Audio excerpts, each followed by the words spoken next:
Hello everyone, how are you doing? This is MD Tech here with another quick tutorial. In today's tutorial, I'm going to show you guys how to go about resolving if Google Chrome, upon opening up, opens up unwanted websites in new tabs. So this should hopefully be a pretty straightforward tutorial, guys, and without further ado, let's go ahead and jump right into it. So all you have to do is select the settings icon at the top right corner of the Chrome browser, and then select the settings option near the bottom of the menu. You want to scroll down on this page until you get to advanced and left click on it. And then scroll down near the bottom again, and underneath reset and cleanup, restore settings to their original defaults. Go ahead and left click on that.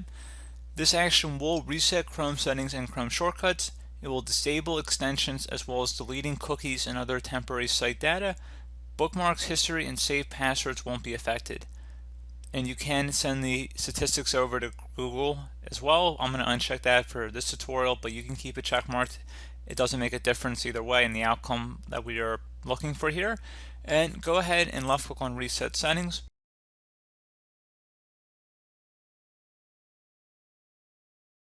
Once you're done with that, close out of here, restart your computer, and that should hopefully be about it. So as always, thank you guys for watching this brief tutorial. Do hope I was able to help you out, and I do look forward to catching you all in the next tutorial. Goodbye.